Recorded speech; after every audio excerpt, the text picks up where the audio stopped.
Collectorate परिसर में पहुंचे भारतीय किसान यूनियन टिकैत के किसानों ने सरकार पर लगाया गन्ना समिति चुनाव में मनमानी का आरोप। आपको बता दें, कलेक्ट्रेट परिसर में सोमवार दोपहर 2 बजे सभी किसान भारतीय किसान यूनियन टिकैत के बैनर तले एकत्रित हुए और जिलाधिकारी कार्यालय के बाहर धरना दिया। किसानों का कहना था कि गन्ना समिति के चुनाव में सरकार ने जो मनमानी की है, इसका खामियाजा सरकार को आगामी चुनाव में भुगतना पड़ेगा। इसके विरोध में किसानों ने संबंधित ज्ञापन जिला प्रशासन को सौंपा तथा संबंधित जानकारी भी दी। आपके सब आभारी है यहाँ से जितने भी। ये भाई पूरे प्रदेश में गन्ना समितियों का निर्वाचन प्रक्रिया शुरू है और प्रक्रिया शुरू होने तक वोटर लिस्ट को अंतिम रूप देने से लेकर आज तक प्रबंध कमेटी सदस्य दोनों के निर्वाचन में सरकार ने मनमाने तरीके से जिन्हें चाहा केवल वही लोग हिस्सेदारी रही उनकी। जो सरकार को लग रहा कि ये कहीं नुकसान दे सके, उन सबके पर्चे जानबूझ के खारिज किए गए। जबकि ये निर्वाचन ग्रामीण क्षेत्र का निर्वाचन है, प्रत्येक गांव की हिस्सेदारी इस निर्वाचन में रहे और इसमें भी हमें वंचित किया जा रहा। तो सरकार जो सबसे बड़ी हितैषी बने कि सबका साथ और सबका विकास, तो भाई सबका साथ और सबका विकास इसे चाहता ही नहीं। ये तो चंद लोगों का ही विकास चाह रही है, चंद लोगों का ही साथ चाह रही। तो आज भारतीय किसान जबकि विपक्ष को विरोध करना चाहिए था, जो बैठे विधानसभा में सांसद में वो बोल नहीं रहे। किसान यूनियन पे जिम्मेदारी सारी वही विरोध करने की, चाहे वो निर्वाचन में धांधली है, चाहे वो बिजली में है, गन्ना भुगतान की है समस्या, ये सारी जिम्मेदारी विपक्ष ने किसान यूनियन को दे दी और किसान यूनियन पूर्णतः से निभा भी रही। और सबसे बड़ी शर्म की बात यह है कि इन राजनेताओं के दबाव में सरकारी अधिकारी भी जो है किसान के शोषण पे उसमें शामिल हुए कि भाई जब उस पर आ गया कि सरकारी अधिकारी भी उनका साथ दे रहा, तो ये इस देश के लिए घातक है। आने वाला समय और भी खराब होगा। जो दूसरी भी सरकार आएंगी वो भी वही रवैया अपनाएंगी। जब ये दूसरे लोगों को वंचित कर रहे, तो भाई ये भी वंचित होंगे, एक दिन ऐसा भी आएगा। तो आज आए थे डीएम साहब भी जानबूझ के 2 दिन की छुट्टी पे हैं। ऐसी तारीख रखी गई चुनाव की जो किसान अपनी बात या विरोध करें कहाँ। तो भाई चलो, हम तो जो था अपना मांग पत्र दे दिया, अब उस पर लगना तो कुछ होना तो कुछ है नहीं। अब हाई कोर्ट जा नहीं जाता किसान पे कि भाई हाई कोर्ट चले जाए, 1 लाख रुपए तो फीस है वकील की, हम कहाँ देने भाई। अब हम तो चुपचाप पर्चे निरस्त हो गए, पट्टे अपने घर इंतजार करेंगे। भाई आने वाला विधानसभा चुनाव का जो है राजनीतिक लोगों ने पर्चे हमारे निरस्त करवाए, जिनके रखे इन्हें नहीं कहा जाएगा उन्हीं के घर चले जाओ, गाड़ी और कहीं कहाँ पर रुकने की नहीं। जो डेलीगेट या प्रबंध कमेटी के सदस्य इन्होंने बढ़ाए। ग्रैंड चमन पैलेस में ब्रेन बूस्टेबल के छात्रों ने बनाया विश्व रिकॉर्ड, दिखाए अपने अद्भुत प्रदर्शन, दी जानकारी। आपको बता दें, सोमवार शाम 5 बजे ब्रेन बूस्टेबल के द्वारा ग्रैंड चमन पैलेस में छात्रों ने अपने अद्भुत प्रदर्शन से कई विश्व रिकॉर्ड बनाए।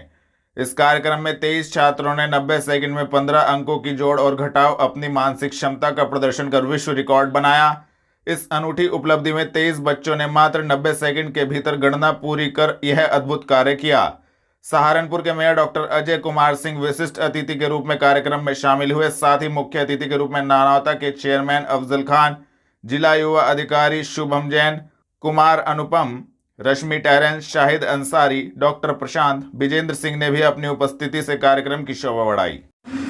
Influencer book of world records, जिसका मैं चीफ एडिटर हूँ, हम उस प्रोग्राम के लिए आए हैं और यहाँ पर जितने भी बच्चे हैं जिन्होंने, किसी ने नेशनल रिकॉर्ड क्रिएट किया है, किसी ने वर्ल्ड रिकॉर्ड क्रिएट किया है, तो उनको हम चेक करने आए थे। और जब हमने चेक किया तो हमने पाया कि yes, few of them are world record holders. पल से संदेश देना चाहूँगा कि बच्चों के अंदर इतनी पावर है, उनका जो ब्रेन है वो इतना पावरफुल है। उनका ब्रेन पतलू बली नहीं है, बाहुबली है। अगर सही शिक्षक उनको मिल जाए और सही स्किल ट्रेनिंग मिल जाए तो वो अपनी लाइफ में बहुत अमेजिंग काम कर सकते हैं।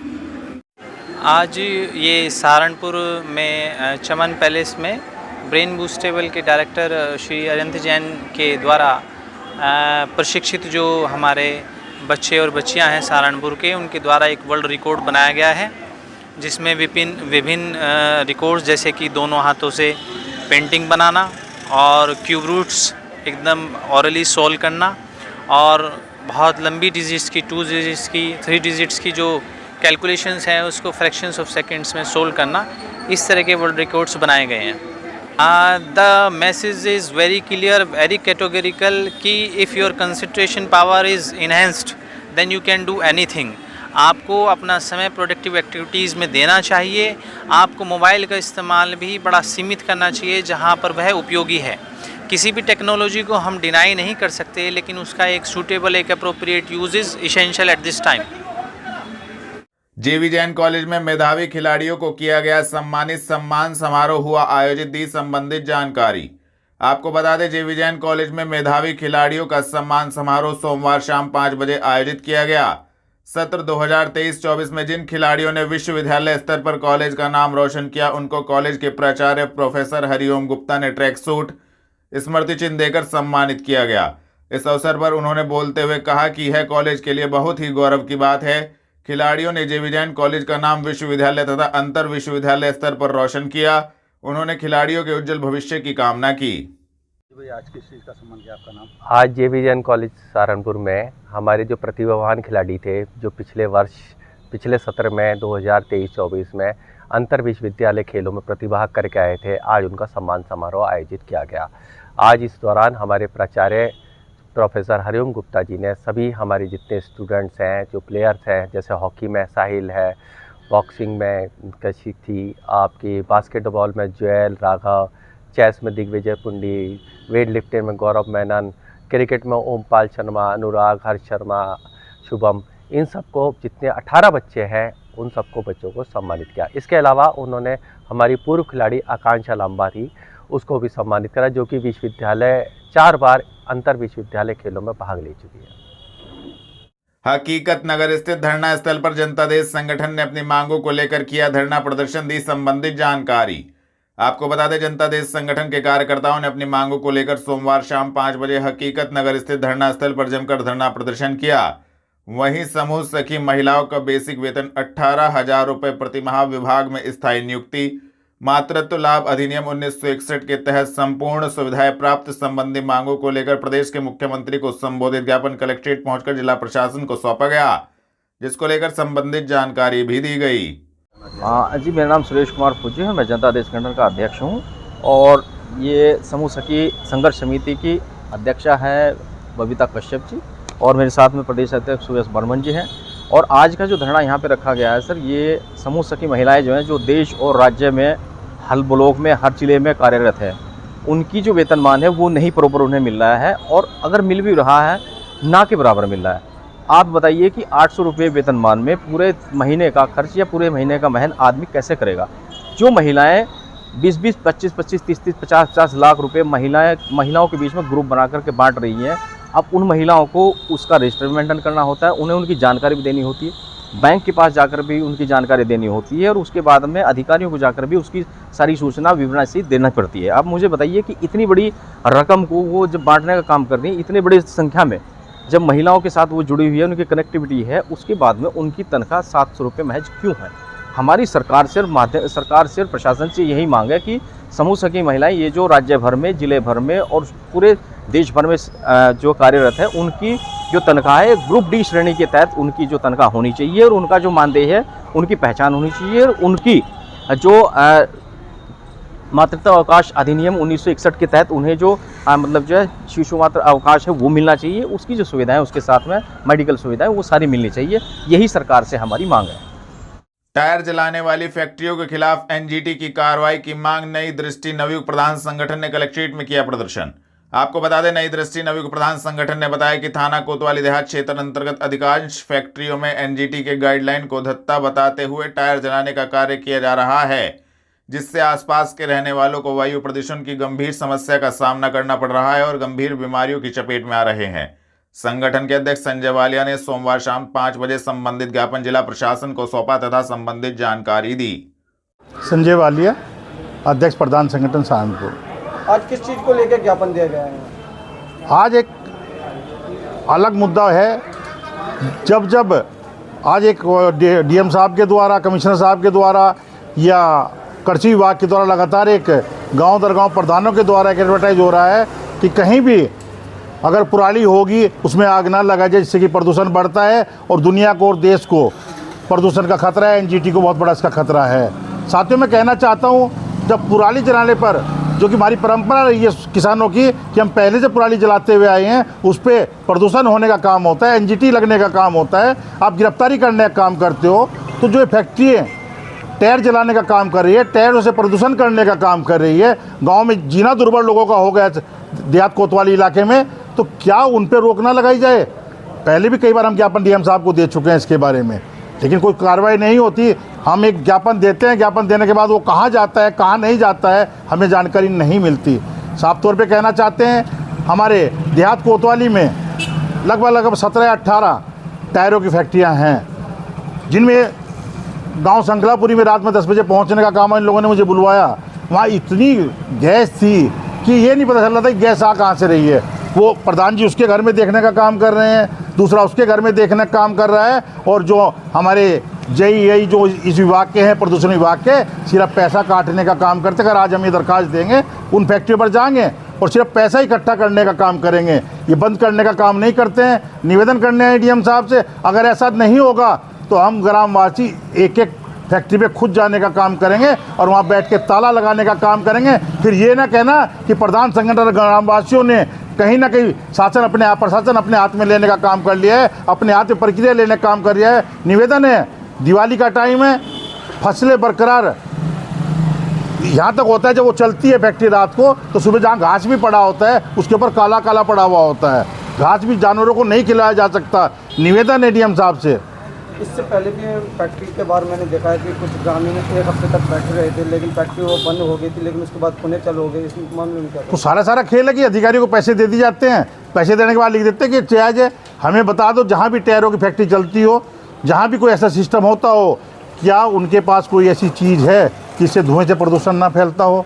एनजीटी के नाम पर तो बहुत हद तक बड़े बड़े किसान, छोटे छोटे किसान जिसमें 2 बीघे ज़मीन है, वो गलती से अगर आग लगा दे, उसे भी 25,000 का जुर्माना या 6 महीने की सज़ा होने का काम हो रहा है। साफ तौर पे है, इन फैक्ट्रियों को तत्काल प्रभाव से बंद किया जाए और सख्ताई से पेश आया जाए। कहीं ना कहीं जो उड़ता धुआं होता है, उनका काले कण होते हैं, गाड़ी चलाते हैं, बाइक चलाते वक्त आँखों में लगते हैं, और कहीं ना कहीं एक्सीडेंट होने का भी रहता है उनका। उस मामले में क्या? नहीं, वो तो अलग है, तो चलो होगा तो होगा, लेकिन जहाँ हमारी फसलों पर वो गिरता है काला, जो वो गिरता है, तो अगर हम हमारे बच्चे भी खाएंगे, हमारे जानवर खाएंगे, उनके लिए भी घातक साबित हो रहा है। लेकिन अधिकारी कहीं ना कहीं हर हाल में मिली भगत फैक्ट्री वाले से हो रही है। जो जेई हैं, जो आई हैं, जो उनके अधिकारी हैं, उनसे पैसा लेने का काम करते हैं और हमारे जिलाधिकारी महोदय को या कमिश्नर साहब को गलत रिपोर्ट पेश करने का काम करते हैं। क्या आश्वासन मिला है? मैडम से अभी बात हुई है, तो उन्होंने बताया कि हम इस पर कार्रवाई करने का काम करेंगे, और अगर कार्रवाई नहीं होती है तो हर हाल में इस बार किसान चुप नहीं बैठेगा, जाकर खुद फैक्ट्रियां बंद कराने का काम करेगा। ठीक है सर। नगर निगम में पार्षद रविसेन जैन के निधन पर निगम अधिकारियों, कर्मचारियों व पार्षदों ने किया शोक व्यक्त। आपको बता दें, सोमवार शाम 3:30 बजे वार्ड नंबर 53 के पार्षद रविसेन जैन के निधन पर नगर निगम में शोक सभा आयोजित कर श्रद्धांजलि दी गई और दिवंगत आत्मा की शांति के लिए मौन रखकर शोक व्यक्त किया गया। अपर नगर आयुक्त राजेश यादव ने कहा कि गत शनिवार को दशहरे के दिन सीएम ग्रिड के तहत सड़क निर्माण के लिए भूमि पूजन कार्यक्रम में रविसेन जैन सबके साथ थे। वह बहुत खुशमिजाज, बहुत सक्रिय और शिष्ट पार्षद थे। उनका निधन बहुत दुखद और निगम परिवार के लिए एक क्षति है। देहरादून रोड स्थित छात्रावास पहुंचे आजाद समाज पार्टी प्रमुख व सांसद चंद्रशेखर आजाद ने प्रदेश सरकार पर जमकर साधा निशाना। आपको बता दें, सोमवार दोपहर 3 बजे देहरादून रोड स्थित छात्रावास पहुंचे आजाद समाज पार्टी के मुखिया नगीना सांसद चंद्रशेखर आजाद पार्टी द्वारा चलाए जा रहे सदस्यता कार्यक्रम में शामिल हुए। नगीना सांसद चंद्रशेखर आजाद ने सदस्यता कार्यक्रम में कई लोगों को आजाद समाज पार्टी का पटका पहनाकर सदस्यता दिलाई। चंद्रशेखर आजाद ने मीडिया से बातचीत करते हुए बहराइच में हो रही हिंसा के सवाल पर कहा कि इसमें सरकार और इंटेलिजेंस का फेलियर है। जो हिंसा हो रही है वह सरकार की बड़ी लापरवाही है। उत्तर प्रदेश के जो मुख्यमंत्री हैं उनको इस ओर ध्यान देना चाहिए कि बीजेपी सरकार में उत्तर प्रदेश में लगातार अपराध बढ़ रहे हैं। उन्होंने कहा कि लखनऊ में भी एक परिवार के साथ घटना हुई, जिसके बाद मुख्यमंत्री वहां तक तो जा नहीं सके और कहां ध्यान देंगे। सहारनपुर लोकसभा कांग्रेस सांसद ने बहराइच की घटना को लेकर कहा, यह बहुत दुखद घटना दी संबंधित जानकारी। आपको बता दें, बहराइच की घटना को लेकर सहारनपुर लोकसभा कांग्रेस सांसद इमरान मसूद ने सोमवार शाम 6 बजे कहा कि यह बहुत दुखद है और जिस तरह से खबरें आ रही हैं और सोशल मीडिया पर लगातार वीडियो पोस्ट किए जा रहे हैं वह भयावह है। मुख्यमंत्री को इस पर ध्यान देना चाहिए। मुख्यमंत्री के बड़े बड़े दावे कहाँ गए कि उत्तर प्रदेश दंगा मुक्त राज्य है, उनके क्षेत्र में उनकी नाक के नीचे दंगे हो रहे हैं। देखिए, बहुत दुखद है और जिस तरह से खबरें आ रही हैं और जिस तरह से सोशल मीडिया पे लगातार वीडियोस डाले जा रहे हैं, बहुत ही भयावह है और मुख्यमंत्री जी को देखना चाहिए। मुख्यमंत्री जी के बड़े बड़े दावे कहाँ चले गए कि दंगा मुक्त प्रदेश है। उनकी नाक के नीचे उनकी जोन में दंगा हो रहा है।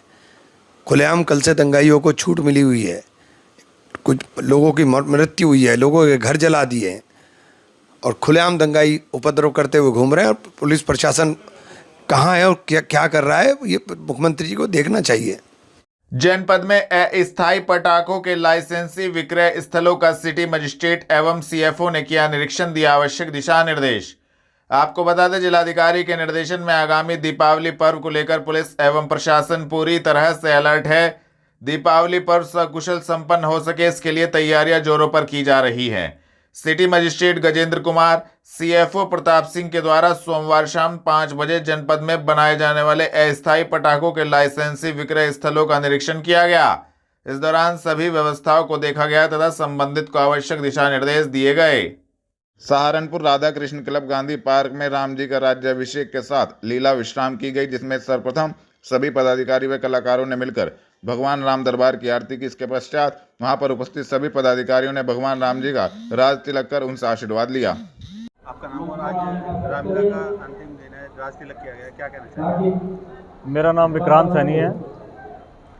आज हमारी श्री रामलीला गांधी पार्क का 38वां साल है, जो कि आज राज तिलक के रूप में हमारा अंतिम दिन है। आज हमने प्रभु श्री राम का राज तिलक किया, सब मेंबर्स ने, भाइयों ने मिलके। उसके पश्चात हमारे जितने भी कलाकार बंधु हैं और जिन्होंने हमें सहयोग दिया है, उसमें चाहे हमारे बिजली वाले हैं, साउंड वाले हैं, मेकअप वाले हैं, हमने सबका प्राइज़ देकर सबका ऑनर करना है और सबका मनोबल बढ़ाना है और सबको हमने उत्साहित करना है कि अगले साल, जो कि हमारा 39वां साल होगा 2025 में, बढ़ चढ़ के श्री रामलीला गांधी पार्क, राधा कृष्ण मंदिर क्लब गांधी पार्क की बढ़ चढ़ के सेवा करें। कैसा रहा पूरा सफर जो अब तक रहा? अब तक का सफ़र बहुत ही अच्छा रहा है जी। हम लोग जो है दूसरी पीढ़ी है इस रामलीला में, जो इस रामलीला और दशहरा के जो भी हमारा कार्यक्रम होता है उसे संभाल रहे हैं। मेरे साथ आप जितने भी भाई मेरे खड़े देख रहे हैं, गगन सैनी जी, आशीष शर्मा जी, घई साहब, भंडारी जी, सरदार रॉबिन सिंह जी, आशीष खुराना जो हमारे छोटे भाई हैं, सबका शुरू से शायद पिछले 20 सालों से हम यूथ टीम एक्टिव हुए हैं और बढ़ चढ़ के इन सब ने हमेशा मेरा साथ दिया है। मेरी एक आवाज़ पे सारे के सारे अपने कारोबार घर छोड़ के अपनी रामलीला क्लब की सेवा में हम लोग लग जाते हैं। मैं अपने सब भाइयों का, अपने सब बुज़ुर्गों का, जिन्होंने हमें मार्गदर्शन दिया है इस राह पे चलने का, मैं सबका तहे दिल से बहुत बहुत शुक्रगुजार हूँ। हमारा छोटा भाई संकल्प नायब है, जो कि हमारे रामलीला की स्टेज पे दशरथ जी का रोल करते हैं, वही रावण का अभिनय निभाते हैं और अंगद का बहुत ही अच्छा रोल करते हैं। मैं अपने सब भाइयों का, सब मेंबर्स का, जो हमारी संस्था के साथ जुड़े हुए हैं, अपने प्रदेश की जनता का, सबका तहे दिल से शुक्रगुजार हूँ जिन्होंने हमें सहयोग दिया। स्वर्ण जयंती के उपलक्ष्य में रेनबो स्कूल में बिखरी इंद्रधनुषी छटा। आपको बता दें, स्वर्ण जयंती के उपलक्ष्य में रेनबो स्कूल में आयोजित कार्यक्रम में बच्चों के द्वारा एक से बढ़कर एक सांस्कृतिक कार्यक्रमों की प्रस्तुति दी गई। रेनबो स्कूल में स्वर्ण जयंती के उपलक्ष्य में अनेक रंगारंग में प्रेरणादायक कार्यक्रमों का आयोजन हुआ, जिसको लेकर संबंधित जानकारी दी गई। नरगिस मलिक, क्या कहना चाहेंगे? आज 50 ईयर्स पूरे हुए हैं। हाँ, ये कहना चाहूँगी कि each and every child should be educated. That is the purpose of this school, education for all. That is the purpose of starting the school also, that each one, अमीर गरीब सब पढ़े हमारे स्कूल में, और हमने कभी डिफ्रेंशिएट नहीं किया इस चीज़ के लिए। तो all the best to everyone and specially the girls, they must be educated. आज जैसे 50 ईयर्स पूरे हुए हैं, बच्चों ने क्या-क्या कार्यक्रम आज बच्चों ने तो बहुत कुछ किया है। एग्जीबिशन लगी है, कल प्ले है, परसों स्पोर्ट्स डे है, बहुत कुछ चलेगा अभी तो। एंजॉय करेंगे? Of course we are also enjoying. This is all effort of my daughter-in-law and the team and all the children. They have worked very hard. My children, Tanya also has worked very hard. She's my first grandchild. And she has also come from Japan specially to help us. God bless her. Thank you very much. Thank you. And every child should be educated, especially the girls in each family. Because if a girl is educated, the whole family is educated. That is the purpose of my school. That's all.